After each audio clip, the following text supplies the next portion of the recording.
I stood in my own driveway holding my duffel bag, staring at a for sale sign with a big red sold sticker slapped across it, and I remember thinking, this has to be the wrong address. It wasn't the wrong address.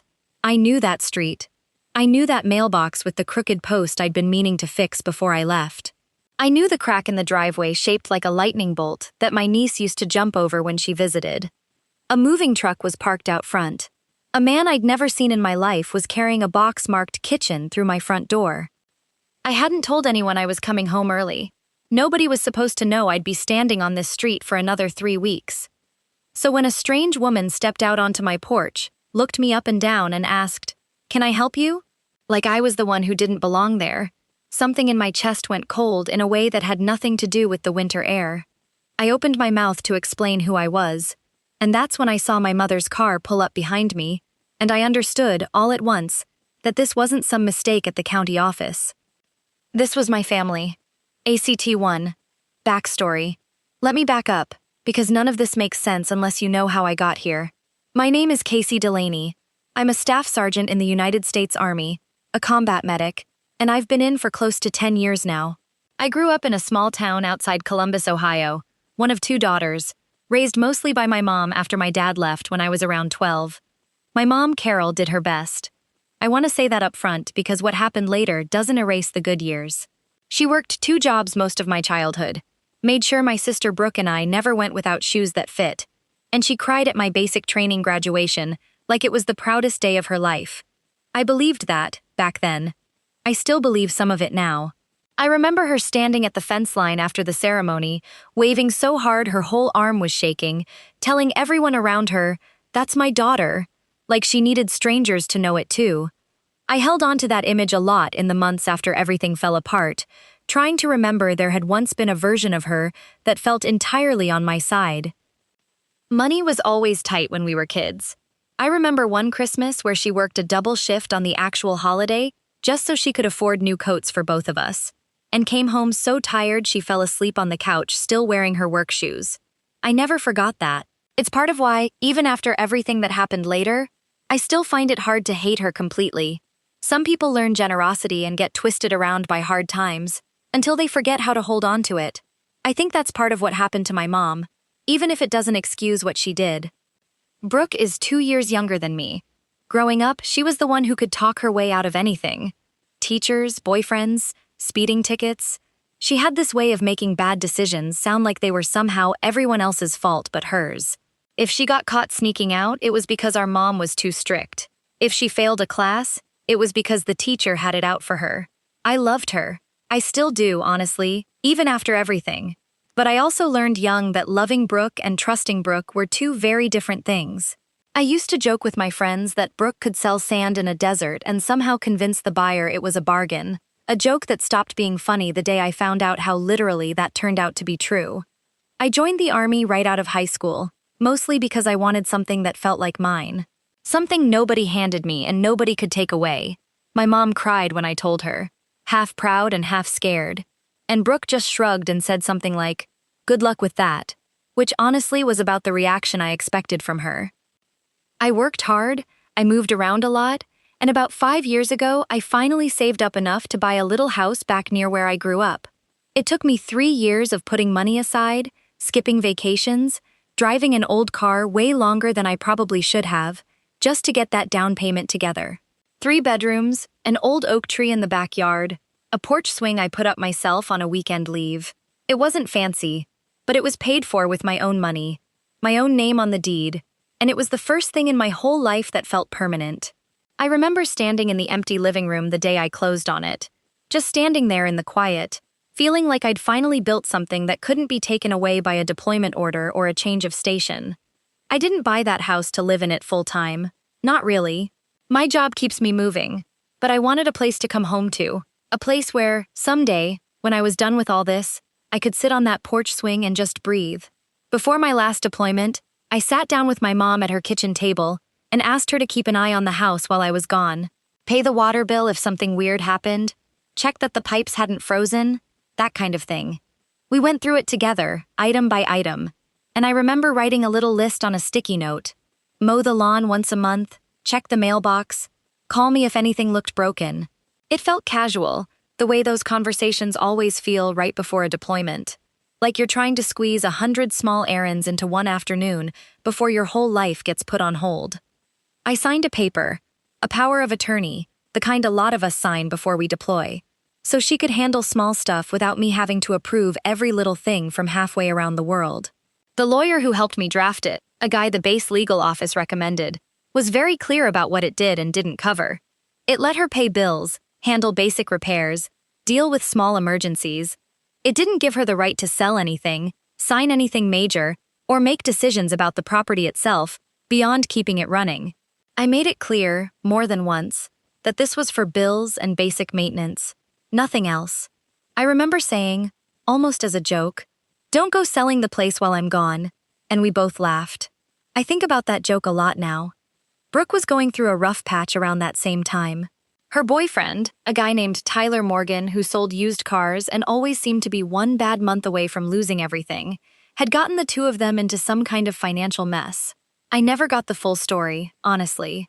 Brooke was vague about it, the way she always got vague about anything involving money. Every time I brought it up, she'd change the subject or say something like, "It's handled, don't worry about it," which, in Brooke language, usually meant the opposite. My mom kept saying it would work itself out, that Brooke just needed a little help getting back on her feet. I wanted to believe that too.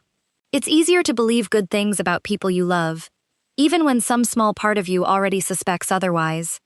The morning I left for deployment, my whole family came to see me off.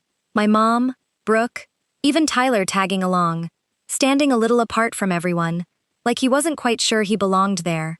My mom hugged me so tight I could barely breathe, and Brooke, for a second, looked almost like her old self, the sister who used to sneak into my room during thunderstorms when we were kids.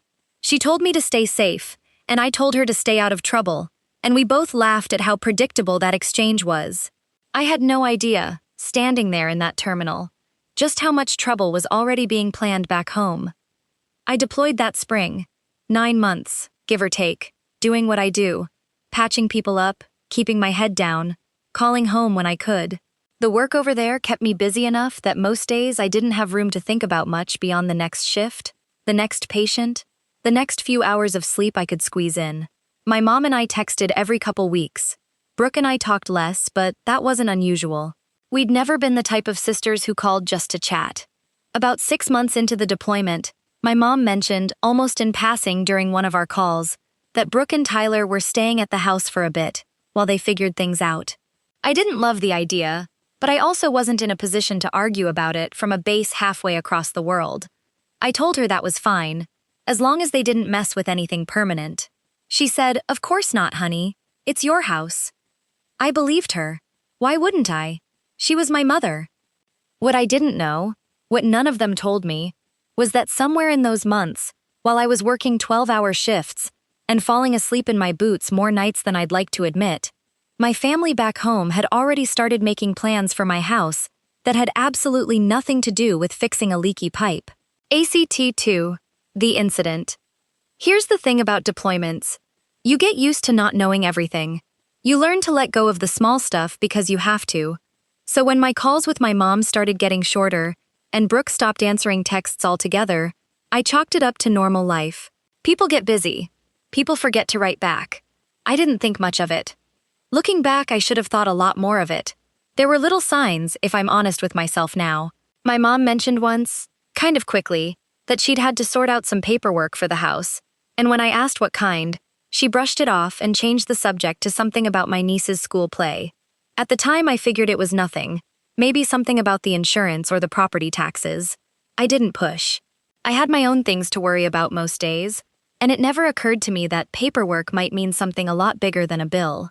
About 2 months before I was supposed to come home, my mom told me, kind of quickly, almost like she wanted to get it over with, that Tyler had lost his job and things were getting tight for Brooke and him.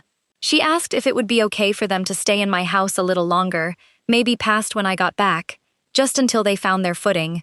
I said sure, for a few weeks. That was fine. I even said they could use the guest room permanently if they needed to, as long as they respected the place. I had no idea that staying a little longer was already turning into something else behind my back. What actually happened and I only pieced this together after I got home, is that Tyler's debts were worse than anyone let on. Worse than a late car payment or a missed rent check. He owed money to people who don't send polite reminder letters. And at some point, probably around the same time my mom was telling me everything was fine, Brooke and Tyler sat down and decided my house was the fastest way out of the hole they'd dug. They used that power of attorney I'd signed, the one meant for bills and basic upkeep, and they twisted it into something it was never supposed to be. My mom, who technically still held that paperwork, let Brooke handle the details. Which is a phrase I now understand meant, Brooke forged documents claiming I'd given full permission to sell the house while I was deployed. She practiced my signature, I found out later, using old birthday cards and letters I'd sent home over the years, copying the shape of my handwriting until it looked close enough to pass a quick glance. She found a real estate agent willing to move fast and ask fewer questions than he should have, a guy Tyler knew from selling cars, who apparently didn't care much about verifying paperwork as long as the sale went through smoothly. She staged the place, listed it, and had it sold within about 6 weeks, all while I was overseas thinking my mother was just watering my plants. I found out later that my mom had walked past that listing sign more than once, driving to and from work, and had never once picked up the phone to tell me. I still don't fully understand how she managed that. I think, in some strange way, the longer she stayed quiet, the easier it became to keep staying quiet, until eventually, there was no good moment left to tell me the truth, only a mess getting bigger by the week. The buyers, a young couple named Josh and Meredith Hartley, had no idea any of this was shady. Josh was actually a Marine veteran himself, out a few years, looking for a starter home for him and his wife before their first baby came. He'd spent months scrolling listings after work, comparing school districts and commute times, the kind of careful planning you do when you're trying to build a stable life for a family that's about to grow. They saw a nice house at a fair price, signed the paperwork, and moved their whole life into it, completely unaware that the woman who supposedly authorized the sale was 12 time zones away with no clue any of this was happening. Meredith later told me she'd even asked the agent, during the walkthrough, whether the owner was okay with everything moving so fast. He told her not to worry about it, that everything was handled. She believed him, the same way I'd believed my mother. I found out none of this from a phone call. I found out because of a mix-up with my flight home. My unit's return date got moved up by about 3 weeks, faster than anyone expected. I decided, kind of on impulse, not to tell my family right away. I wanted to surprise them. I pictured walking up to that porch, ringing the bell, watching my mom's face light up. I'd imagined that moment for months, laying in a cot overseas, picturing home like it was some kind of finish line. I even planned out little details in my head. I'd bring flowers for my mom, maybe stop and get Brooke's favorite coffee on the way, make a whole thing of it. I remember smiling to myself on the long flight home, thinking about how good it was going to feel to walk through that front door again. Instead, I stood in my own driveway holding a duffel bag, staring at a for sale sign with a sold sticker across it, watching a stranger carry a box marked kitchen through my front door. For a second, my brain just refused to process what I was looking at. I actually pulled out my phone and checked the address on my old lease paperwork. Some part of me convinced there had to be some kind of mix-up, like maybe I'd gotten turned around after the long flight and ended up on the wrong street entirely. The woman who answered the door, Meredith Hartley, though I didn't know her name yet, looked at me like I was lost. "Can I help you?" she asked, polite but a little wary, the way you'd talk to someone standing on a porch that isn't theirs. Behind her, I could see straight through to my own living room, except it wasn't mine anymore. Not really. Different furniture, different pictures already leaning against the wall waiting to be hung. My porch swing was still there, at least, though someone had moved it to the side to make room for the moving crew. I remember my mouth going dry. I remember trying to find words and not finding any. And then my mother's car pulled into the driveway behind me, and the look on her face told me everything I needed to know before she said a single word. She'd come by to check on something, she said later, some paperwork details she needed to finish up. She hadn't expected me for weeks, none of them had. I watched her face go through about 4 different expressions in the span of 5 seconds. Shock, then something like panic, then a kind of forced calm that I now realized she'd probably been practicing in case this exact moment ever happened. She was still holding her car keys, I remember, gripping them so tight her knuckles had gone pale, like she wanted something to hold on to besides the conversation that was about to happen. I stood there in that driveway, in my uniform, duffel bag still on my shoulder, staring at my mother, at the moving truck, at the stranger's confused face in my own doorway, and I felt something break open inside me that I still don't have a great word for. It wasn't just anger. It was something closer to the ground shifting under my feet. Everything I thought I understood about my family, about trust, about coming home, cracked right down the middle in about 10 seconds flat. My mom tried to explain right there in the driveway, words tumbling out fast and messy. Brooke needed help, Tyler was in trouble, they were going to tell me eventually. They just needed a little time to figure out how to say it. I didn't hear most of it. I was too busy trying to understand how the house I bought with my own money, the house I'd signed papers for on my own name, had somehow ended up sold to strangers while I was overseas trusting the people I loved most to look after it. Meredith Hartley stood in the doorway the whole time, clearly realizing something was very wrong, her hand slowly coming up to cover her mouth as she pieced together what she was watching unfold on her own new front porch. She called her husband Josh out from inside, and he came out wiping his hands on his jeans, looking between me and my mother with the same confused, worried expression his wife had. I didn't yell. I want to say that clearly, because for a long time I've been proud of the fact that I didn't yell. I just asked my mother, very quietly, whether she'd known this was happening the whole time. And when she couldn't quite meet my eyes to answer, I already had my answer. I called Devin Powell that night, a friend from my unit who'd gotten out a year earlier and now worked doing legal support for other veterans dealing with this kind of nightmare. I sat in my car outside a motel because I had nowhere else to sleep, and I told him everything. He went quiet for a second, then said something I'll never forget. "Casey, what happened to you isn't just some family mess. What they did might actually be illegal. There's a law that protects people like us from this. You need to talk to a JAG office tomorrow morning. Don't wait." Act 3. The Reckoning. I walked into the legal assistance office on base the next morning, still wearing the same clothes from the day before, running on maybe 2 hours of sleep, and a gas station coffee that tasted like burnt water. I'd spent most of the night on the phone with Devin, going over everything twice, 3 times, trying to make sure I had the timeline straight in my head before I tried explaining it to someone else.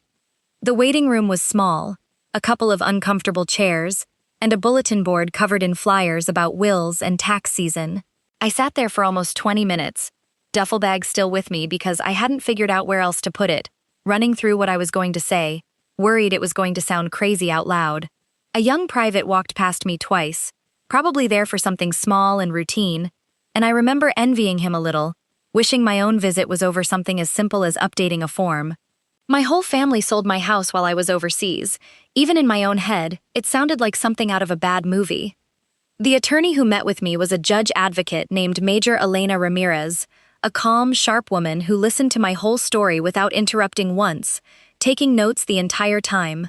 She had this way of nodding slowly, like she was filing every detail away somewhere useful, never once looking at me like I was overreacting or making too big a deal out of a family situation. When I finished, she set her pen down and looked at me with an expression that wasn't quite pity. It was more like she was already 3 steps ahead, already building the case in her head. "Staff Sergeant Delaney," she said, "what your family did isn't just a family dispute. There's a federal law called the Servicemembers Civil Relief Act. Most people only know it protects us from things like rushed foreclosures or breaking a lease early, but it also protects our property from being sold or transferred without real, verified consent while we're deployed. If your signature was forged and your power of attorney was used outside what it actually allowed, this sale can be challenged, and challenged hard." She explained it in plain terms, the kind I could actually wrap my tired brain around. A power of attorney only lets someone act within whatever limits are written down. If mine said bills and basic upkeep, then any sale of the house sat completely outside that authority, no matter what my mother or sister told the buyer or the real estate agent. And if Brooke had actually forged my name on anything, that wasn't just a gray area, that was straight-up fraud. She asked me a lot of questions after that, small details I hadn't even thought were important, what the power of attorney actually said, word for word, whether I still had a copy of it, whether I'd kept any of my old letters home that might show my real signature for comparison. I didn't have most of it with me, but I told her I'd get everything together by the end of the day. Something about having a clear next step, even a small one, made the whole thing feel a little less like a nightmare and a little more like something I could actually fight. Major Ramirez didn't waste time. Within a couple days, she'd looped in an Army investigator, a criminal investigation agent named Special Agent Grant Ingram, a quiet, no-nonsense guy who showed up to our first meeting with a folder already 3 inches thick. He'd pulled the paperwork from the sale, the power of attorney documents, bank records showing where the money from the house had actually gone. He laid it all out for me on a table, like pieces of a puzzle I hadn't wanted to see finished. He walked me through it slowly, page by page, pointing out inconsistencies in the signature that I hadn't noticed at first glance, but that jumped out once he showed me. A slight wobble in certain letters, a signature that curved a little differently on one document compared to another. Small things that a trained eye could catch, but a busy real estate agent probably wouldn't have thought twice about. He'd clearly done this kind of work before, and something about his steady, methodical way of laying it all out made the whole nightmare feel a little more manageable, like it was finally being handled by someone who knew what they were doing. The money hadn't gone toward paying off Tyler's debt the honest way. Most of it had gone straight into an account Tyler controlled, with a chunk of it already gone within days of the sale closing. Agent Ingram showed me the transfers, one after another, money moving out almost as fast as it moved in, like Tyler had been waiting with his hand out the second the sale cleared. My mother had known about the forged signature, Ingram told me gently, though he suspected she hadn't fully understood how serious it was until it was already done. Brooke had known everything from the start. I asked him, at one point, how something like this even gets caught. He told me most of these cases only come to light because the service member comes home and notices something's wrong. The same way I had. Without that moment in the driveway, without me deciding on impulse to surprise my family, this whole thing might have stayed buried for months, maybe longer, while I sat overseas with no idea anything was wrong at all. That thought still keeps me up some nights, honestly, how close it came to just disappearing. We met with the Hartleys too, the young couple who'd bought my house in complete good faith. We sat together in a small conference room on base, all of us a little stiff and unsure how to act around each other at first, given the strange circumstances that had brought us into the same room. Meredith cried when she found out what had really happened, apologizing over and over like any of this was somehow her fault, even though it very clearly wasn't. Josh, the Marine veteran, looked like he wanted to put his fist through a wall, not at me, but at the situation itself. We would never have touched this house if we'd known, he told me, and I believed him completely. They hadn't done anything wrong. They were just as much a casualty of Brooke's mess as I was. He told me later that he almost walked away from buying any house at all after everything came out, worried the whole process of buying a home just wasn't something he could trust anymore, until his own real estate agent walked him through how rare a situation like ours actually was. By the end of that meeting, something had shifted between all of us. What could have turned into a bitter fight over a house instead became something closer to 2 families who'd both been wronged by the same people, working together to fix it instead of against each other. Meredith actually reached over and squeezed my hand at one point, telling me she was glad I'd come home early, even under such awful circumstances, because at least the truth had come out before things got even messier for everyone involved. Major Ramirez worked with a civil attorney to help sort out a path forward for the Hartleys too, since none of this was their fault.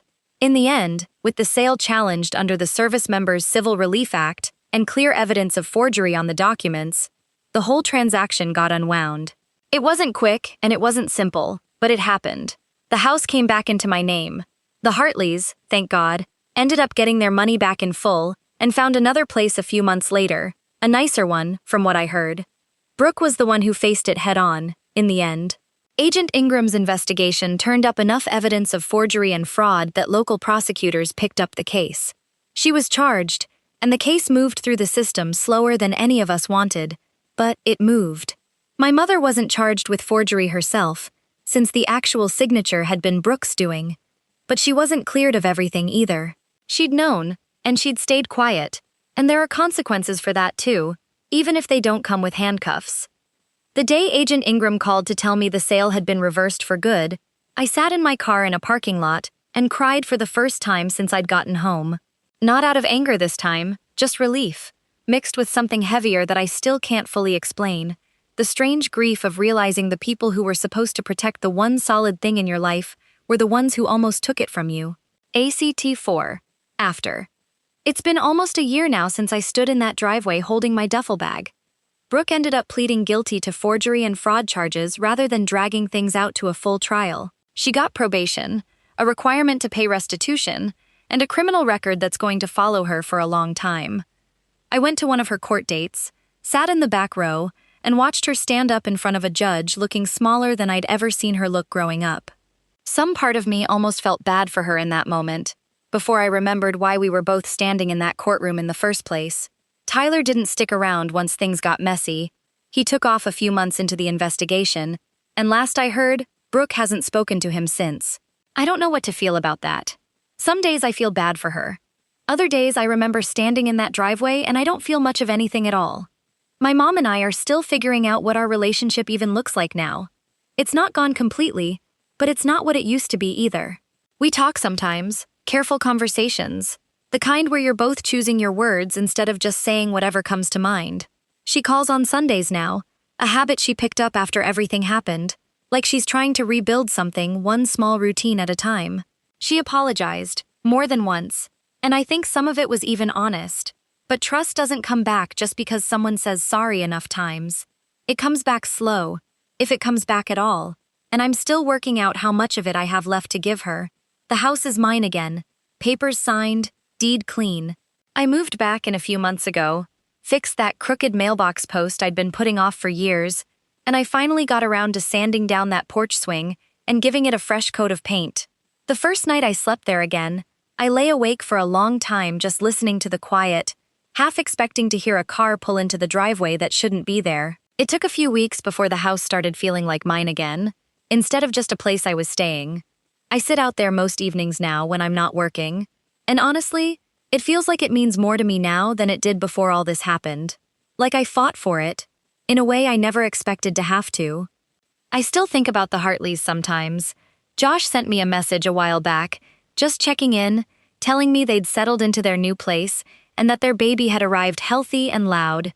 I liked hearing that. It felt like a small piece of good news tucked inside a story that had a lot of hard parts. Meredith sent a photo along with it too, the three of them on their new front porch, and I keep that picture saved on my phone, a reminder that even when something breaks badly, sometimes the people caught in the middle of it still land somewhere good. Major Ramirez still checks in every couple months too, which I didn't expect from someone whose job was technically done the moment the case closed. She told me once that cases like mine are part of why she does this work in the first place, because people deploy trusting that the ground under them will still be there when they get back, and when it isn't, somebody needs to fight to put it back. She still calls sometimes just to ask how the house is holding up, and I've come to genuinely look forward to those check-ins, even though our first meeting happened on one of the worst days of my life. Devin Powell, the friend who told me to call the JAG office that first night, still texts me every year around the anniversary of when I found out. Just a short message asking how I'm doing. I think he understands, better than most people, what it's like to come home and have to fight for the thing you thought was already yours. He was the one who talked me down that first night in the motel parking lot, and I don't think I would have called that legal office the next morning if he hadn't pushed me to. Last month, I finally hung something new on the porch. A small wooden sign my niece painted for me.